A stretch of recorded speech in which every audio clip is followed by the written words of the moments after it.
Boa tarde, meus amigos, tudo bem? Eu queria falar com vocês hoje, concluir um vídeo que a gente fez outro dia. Na verdade, a gente vai fazer mais alguns vídeos sobre esse tema ainda, que foi um editorial que eu chamei de Não roubemos os clientes de nossos colegas. Começou com uma conversa de WhatsApp ontem, tá? Ontem de madrugada, eu fico estudando, depois fico entrando nos grupos que eu faço parte. Tem um grupo que chama-se Honorários Advocatícios.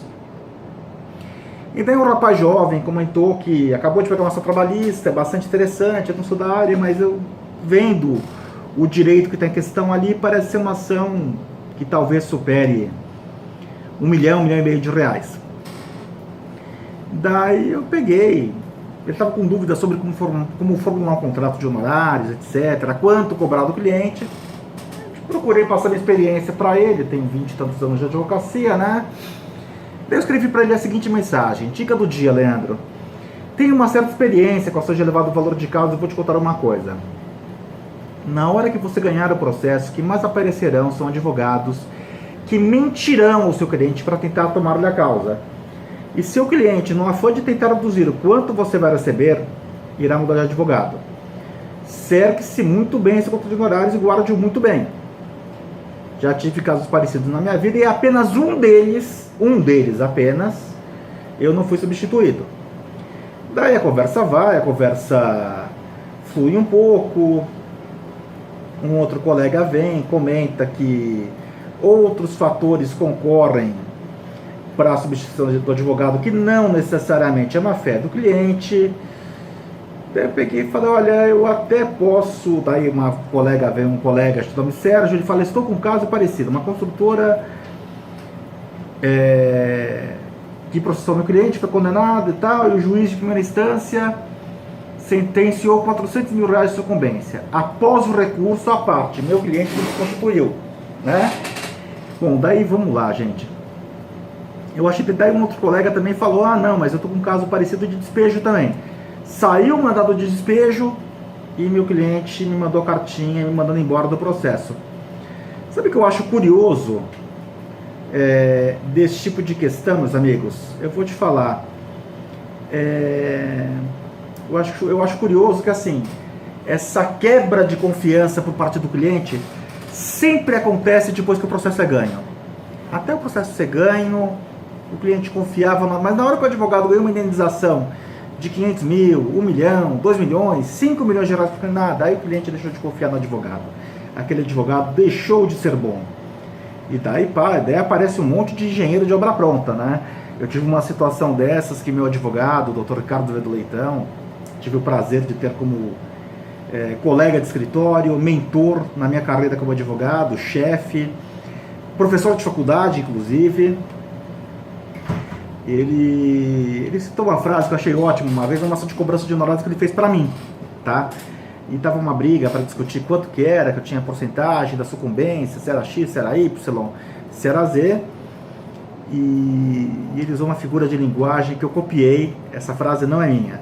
Eu tô até lendo aqui do grupo de WhatsApp que eu citei, mas eu decorei na hora. Na audiência, ele vira pro ex-adverso, né?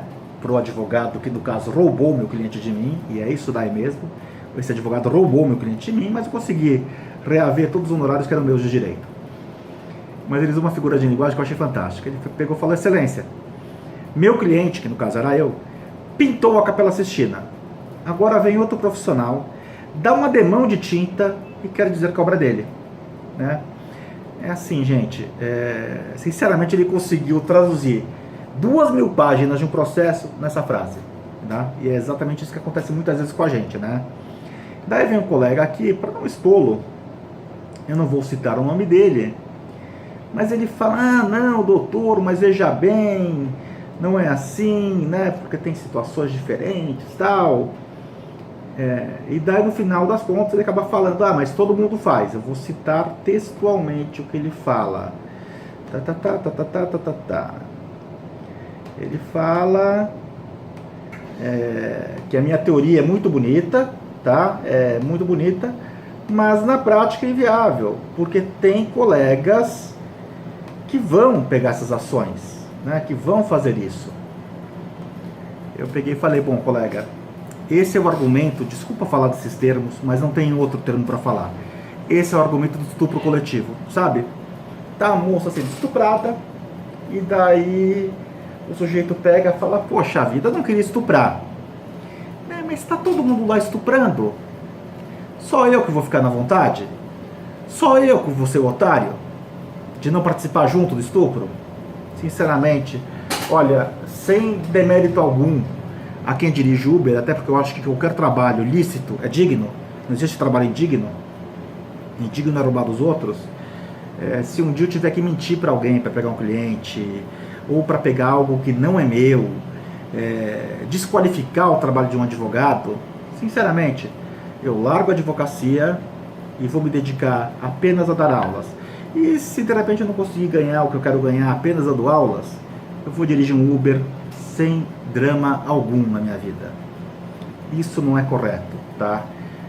Se todo mundo faz, daí vamos lembrar aquela frase que nossas mamães falavam pra gente? Você não é todo mundo. Se todo mundo é ladrão, você não tem que ser ladrão também, tá? Simples assim. Eu vou te falar que eu vou falar pra vocês, ou vou te falar câmera, né? Que é meu melhor amigo hoje, que eu trabalho muito sozinho, com meu sócio também, Dr. Guilherme de Lácio e tal, mas o que eu queria falar é assim, com meu irmão Mário Papini, mas o que eu queria falar, gente, é assim, eu queria sugerir uma coisa para vocês. Eu acho que assim, apenas e tão somente duas situações, principalmente quando a gente fala no direito privado em ações que lidam com valores, tá? Não sei se vou falar aqui, é muito aplicável à área penal, é muito aplicável à área de família. Não vou falar da minha praia, tá? Vou falar da praia onde eu sei nadar. Eu aprendi a nadar numa praia e não vou falar de outra praia que não seja essa. Vamos falar de direito civil, direito comercial e direito do trabalho. Não vou falar de penal nem nada. Mas minha visão, sinceramente, gente, eu vou te falar uma coisa, olha, eu vou lhes falar uma coisa. Duas situações, apenas então somente duas situações justificam você entrar num processo de um colega. Situação número 1, tá? Desculpa o termo chulo que eu vou usar aqui, eu não vou usar a palavra erro crasso, eu vou usar uma coisa pior. Situação número 1, o advogado anterior fez uma cagada homérica, mas cagada homérica, vamos lá, não é porque ele escreveu. E cuidado, né? Porque às vezes no afã da gente querer ganhar um dinheiro, sabe? Que às vezes é um valor alto, tal, até porque ninguém vai se queimar com um colega para pegar uma ação de 1.000, 2.000, 3.000 reais, tá? Então assim, normalmente são ações grandes, ações acima de 200 mil reais, acima de 300 mil reais, tá? Nas quais isso vai acontecer. Ações que têm um certo volume considerável de verbas sucumbenciais. É assim, o advogado no afã de querer assumir uma causa dessas, ele pode querer entrar no auto-engano. E daí o advogado escreveu tutela antecipada ao invés de tutela antecedente e vai falar para o cliente, isso é um erro crasso. Não, isso não é um erro crasso.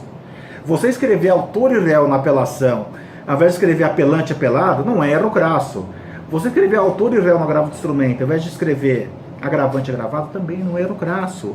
Quando eu fiz o recurso contra a decisão que suspendeu o passaporte do meu cliente, o recurso que eu usei era um habeas corpus no processo civil. Não é recurso, eu usei uma ação própria, que é o habeas corpus, contra uma decisão judicial que ordinariamente seria impugnável pela via do agravo de instrumento.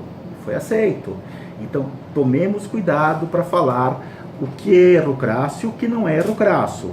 Não deixemos que nossa ambição, nossa vontade de querer ganhar um dinheiro fale pela gente. Como eu falei no primeiro vídeo, meu cliente me chamou para uma questão dessas e ele queria pagar 50 mil reais de honorários. E olha, gente, assim, eu tenho uma vida confortável, mas eu não sou rico, tá?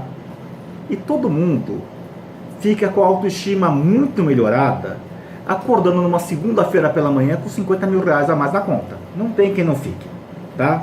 Todo mundo acorda, nossa, olha, 50 mil reais a mais na minha conta, segunda-feira de manhã, pelo amor de Deus. Minha semana começou bonita já, sabe? Eu vou, como na música do Zé Cabaleiro, né? Bater na porta do delegado e desejar bom dia e beijar o português na padaria, não é isso? É isso daí, gente. Então, assim, cuidado com a análise do que é cagada homérica e do que é uma estratégia processual diferente daquela que necessariamente você usar, ou até mesmo o fato do advogado usar uma nomenclatura inusual. Isso não é erográcio. Ou a cagada homérica, como eu falei, tá? Desculpe o termo chulo, aí sei lá se o YouTube bloqueia depois ou não. Segunda coisa, o segundo ponto, que exista um acerto prévio entre advogado desconstituído e cliente. Ok, já aconteceu comigo, por N questões, às vezes eu não quero mais participar daquele processo. Já tive processos que o meu cliente não queria fechar acordo, ele queria usar a ação para infernizar a vida da parte contrária, sabe? Mas eu não quero participar disso. Então, assim, se eu não quero participar disso, eu sei que o meu cliente não quer resolver o processo, o que ele quer é estender aquela ação o maior tempo possível, e era de interesse meu sair do processo. E de repente passou a ser até de interesse do meu cliente que eu também saísse do processo. Ok, daí as partes fazem um acordo, o advogado fala, recebi tanto, XYZ, estou saindo de boa, subestabeleço. Fora isso, meus amigos, não aceitem procurações em processos cujo advogado anterior, salvo essas duas e específicas razões, foram desconstituídos. Ah, mas alguém vai aceitar. Tudo bem, não seja você, tá? Você quer que eu volte ao argumento do estupro coletivo? É exatamente isso. Não seja você, tá? Não seja você. Não é porque alguns franceses colaboraram com o nazismo que toda a França deveria colaborar com o nazismo também, tá? E a comparação não é exagerada não, tá? Eu acho bastante razoável comparar quem rouba cliente de terceiros. Pra mim é uma atrocidade ímpar, desculpa, não tem palavra, assim, às vezes eu fico até irritado de gravar um vídeo desses, eu tinha vontade de nem falar mais sobre isso. Então, gente, não aceite, porque se a gente conseguir criar um movimento que as pessoas não aceitem esse tipo de coisa, que um advogado fale, não, esse advogado foi injustamente desconstituído dos autos de processo, eu não vou aceitar essa ação. Se só sobrar advogado de 8ª categoria para pegar aquela causa, o cliente vai pensar 2, 3, 4, 5, 6, 7, 8, 20 vezes antes de fazer algo assim de novo. Como já disse uma vez, meus amigos, os advogados têm que começar a procurar se defender, tá? Infelizmente é uma classe muito desunida. Vou concluir falando uma coisa aqui, olha, certa vez aquele pensador, o Leandro Carnal, falou uma coisa que ele foi mal interpretado, e eu acho que o que ele quis dizer não foi isso, mas a interpretação que se deu é que ele disse assim, se você um dia na tua vida furou o farol de trânsito, você não tem moral para falar da corrupção petista, tá? E daí foi aí, nesse ambiente tóxico que é o Facebook, né, ele é xingado, etc, tal. Mas a minha leitura é que ele não fez, não foi isso que ele quis dizer. A minha leitura é que ele quis dizer outra coisa. O que ele quis dizer é uma coisa de Confúcio, sabe? Seja você a mudança que você quer nos outros. Não adianta falar da classe política, não adianta falar dos dirigentes da OAB que não nos representam, não adianta xingar o judiciário. Se quando chegar a sua vez de fazer algo certo, você fazer exatamente igual àquelas pessoas que você critica fazem, tá? Aí não adianta. Daí eu volto ao que ele falou e para mim está muito certo. Para essas pessoas, corrupção, negociata, propina, pilantragem com a verba pública, etc., é apenas um negócio para o qual eu não fui chamado. Não, não é isso.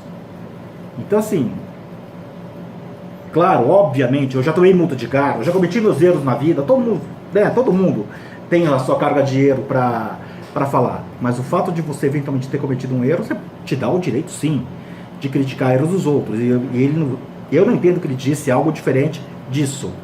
Mas assim, sejamos nós mesmos a mudança que queremos dos outros. Não adianta de ficar xingando os outros, não adianta de ficar falando mal dos outros, se a gente faz a mesma coisa. Então, meus amigos, por favor, eu espero convencer uma pessoa. A minha meta, cada vez que eu faço um vídeo, escrevo um artigo, eu convencer uma pessoa. Outro dia eu te convenci um amigo meu, doutorando em processo civil, excepcional advogado paranaense, que minha tese do artigo 1394 do novo CPC da proibição, da suspensão do passaporte do devedor. Estava errado. E ele era favorável a essa tese da suspensão. E eu falei, não, está errado. Por motivos eu até falo aqui no YouTube, em artigos meus no Face, tem um artigo meu no Jota. E eu consegui convencê-lo disso, tá? É assim, convenci o formador de opinião. Eu estou falando com advogados. Vocês não sabem, mas mesmo que ainda não tenham mestrado, pós-graduação, etc., vocês vão ter ainda seu momento acadêmico, vocês vão formar opinião, vocês formam opinião e não sabem muitas vezes que formam opinião. Mas aquilo que vocês falam para os seus clientes impacta a forma como eles conduzem suas próprias vidas, etc. Tá? Então, meus amigos, se eu conseguir com esse vídeo atingir, convencer com as coisas que eu estou falando, um espectador só um, se um deles fizer um comentário e falar, puxa vida, Paulo, olha, você está certo. O resto dos assinantes, dos visualizadores do vídeo, dos espectadores do vídeo, podem falar, foi a maior bobagem que eu já vi na minha vida. Ok, se um falar que você está certo, falar, Paulo Papini, você está certo, e eu vou procurar seguir o que você está falando, eu estou feliz. Eu estou feliz e esse vídeo atingiu o seu intento, tá bom? Meus amigos, é isso que eu queria falar por hoje. Infelizmente o vídeo foi um pouco longo, mas esse tema é necessário. 16 minutos e 12 segundos nesse momento. Boa tarde a todos, muito obrigado pela atenção, desculpa pelo tempo e até o próximo vídeo.